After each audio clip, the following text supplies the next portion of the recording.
दोस्तों राजस्थान में बहुत सारे किले हैं। उनमें से एक किला है डिग किला। दोस्तों अगर इस किले का नाम आप लोगों ने नहीं सुना है तो आज मैं इस किले के इतिहास के बारे में आप लोगों को बताता हूं। तो दोस्तों आप लोगों का मेरे चैनल में एक बार फिर से स्वागत है। अगर हमारे चैनल पर पहली बार आए हैं तो प्लीज़ हमारे चैनल ब्रीटेक 54 को सब्सक्राइब कीजिए, साथ ही बेल आइकन दबाइए ताकि मेरी आने वाली हर वीडियो का नोटिफिकेशन आप तक बिल्कुल आसानी से पहुँच जाए। चलिए दोस्तों हम बिना किसी देरी के अपने वीडियो को शुरू करते हैं। दोस्तों डिग किले का इतिहास जो है बहुत ही पुराना है। यह डिग किला राजस्थान प्रांत के भरतपुर जिले का एक प्राचीन ऐतिहासिक शहर है। इसका प्राचीन नाम दीर्घापुर था। डिग किले का निर्माण राजा बदन सिंह के पुत्र महाराजा सूरजमल ने 1730 में करवाया था, जो भरतपुर से 32 या 33 किलोमीटर की दूरी पर स्थित है। डिग को भरतपुर राज्य की पहली राजधानी ठाकुर बदन सिंह ने बनवाया था। इसके बाद वे भरतपुर में जाट हाउस के संस्थापक बन गए और उनके शासन में यह जगह भी ज़्यादा समृद्ध हो गई और ज़्यादा से ज़्यादा विकास होने लगा और शहरीकरण हुआ। उनके बेटे सूरजमल ने बाद में महल के चारों ओर किले का निर्माण करवाया। डिग भव्य महलों, बेजोड़ किलेबंदी, अत्यधिक सुंदर बगीचों के कारण सौंदर्य के लिए बहुत ही प्रसिद्ध माना जाता है।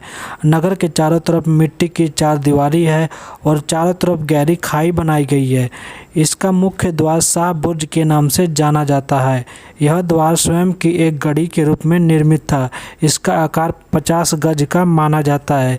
किले के चारों तरफ के मार्गों की सुरक्षा के लिए छोटी छोटी गढ़ियाँ बनाई गई है। सबसे अधिक प्रसिद्ध गढ़ी गोपालगढ़ है, जो मिट्टी का बना हुआ है।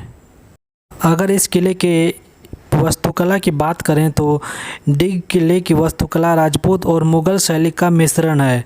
इस महल का प्रमुख आकर्षण केंद्र हॉल है। मेहराब, वातावरण, हरियाली और नहरें और किले हैं। इस किले के बगीचों का लेआउट मुगल चार बाग पर आधारित है, जिसमें से दो जलाशय को रूपसागर और गोपाल सागर के नाम से जाना जाता है। किले की वास्तुकला को इसके विभिन्न मंदिरों या भवनों द्वारा देखा जा सकता है। किले की प्रमुख संरचनाओं में सूरज भवन बनाया गया है। गोपाल भवन, किशन भवन, नंद भवन और केशव भवन भी इसमें शामिल किया गया है। मध्यकाल में खासतौर पर हिंदू वास्तुकला में दो प्रवृत्ति समांतर रूप से मौजूद थी। प्राचीन परंपराओं के अनुसार निर्माण होते थे और मिश्रित शैली को भी इसमें अपनाया गया है। विक्टोरिया युग में वास्तुकला का बहुत ही इसमें विकास हुआ था। भरतपुर के राजा महाराजा कुशल शासक नहीं थे, बल्कि वह कला संस्कृति के संरक्षक के रूप में जाने जाते थे। उनके समय में हुए निर्माण में वास्तुकला के अद्भुत नमूने बनाए गए हैं। ठाकुर मदन सिंह को सौंदर्य कला, स्थापत्य कला और वास्तुकला का बहुत ही अच्छा ज्ञान था। वे भवनों और बगीचों के प्रयास से यह भी स्पष्ट हो जाता है कि उन्होंने जिले में सुंदर भवन बनाए। उस समय का काल भी प्रचलन था। उस दौर में अपनी शैली का स्थान बनाए रखने का सार्थक प्रयास ठाकुर मदन सिंह और महाराजा सूरजमल डिग ने अपने पिता के समय बने महलों में से करवाया और यहाँ पर फुहारे भी लगवाए गए हैं। आज भी यह जगह भव्य और दर्शनीय है। इन दोनों को देखकर उस वक्त के कारीगरों की कुशलता और सौंदर्य का अनुमान लगाया जा सकता है। इस महल के बीच में चतुष्कोण बनाते हुए एक बगीचा बनाया गया है। इसमें फुहारे लगे हुए हैं। पूर्व से लेकर पश्चिम में विशाल जलाशय है तथा उत्तर की ओर नंद भवन है। पश्चिम में मुख्य इमारत गोपाल भवन है, जो सभी महलों में सर्वाधिक सबसे बड़ा माना जाता है। संपूर्ण दृष्टि से देखा जाए तो यह स्पष्ट होता है कि वास्तव में यह उत्तर भारत में अद्वितीय वास्तुकला के एकमात्र हिंदू शैली के भवन हैं। इनकी अवलोकन के बाद यहाँ के सौंदर्य और इतिहास को भुला पाना नामुमकिन सा लगता है। भरतपुर किले का निर्माण जाट राजा सूरजमल ने करवाया था। इसका निर्माण 19 फरवरी 1733 में शुरू किया गया था। भरतपुर के लोहागढ़ किले के स्थान पर खेमकरण जाट द्वारा 1708 ईस्वी में बनाई गई एक कच्ची गढ़ी हुआ करती थी, जो चैबुज कहलाती थी। भरतपुर के जाट राजा सूरजमल ने यहाँ पर किले का निर्माण करवाया। राजा सूरजमल को जाटों का प्लेटो तथा जाटों का अफलातून भी कहा जाता है। भरतपुर का किला राजस्थान का सबसे नवीन दुर्ग, जिसमें राजस्थान का सिंह द्वार, पूर्वी सीमांत तथा प्रहरी तथा लोहागढ़ के नाम से भी जाना जाता है। दोस्तों यह दुर्ग एक समतल मैदान पर बनाया गया है, इसलिए यह भूमि दुर्ग की श्रेणी की किला है। साथ ही यह चारों ओर से पानी से घिरा हुआ, इसलिए इसके पारिक दुर्ग की श्रेणी में रखा जाता है।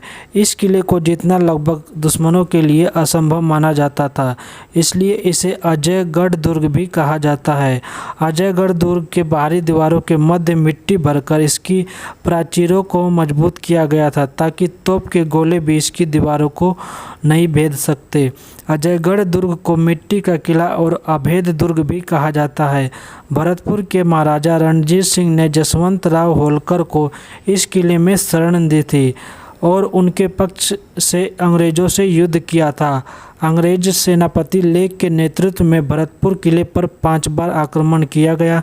बाद में विवश होकर अंग्रेज़ों ने महाराजा रणजीत सिंह से संधि कर ली और अंग्रेज़ों से लोहा लेने के कारण इस किले का नाम लोहागढ़ दुर्ग भी पड़ गया। इसमें एक लाखा तोप का निर्माण कराया गया। लाखा तोप का निर्माण ब्रजराज महाराजा सूरजमल सिंह जी ने बनाई थी। इस लाखा तोप के बारे में कहा जाता है कि यह भवानी का रूप है। माँ भवानी साक्षात इस लाखा तोप में विराजमान हुई। इसे लाखा तोप इसलिए कहा गया क्योंकि इसका वजन 1 लाख किलो है। इसी कारण इस तोप का नाम लाखा तोप पड़ा।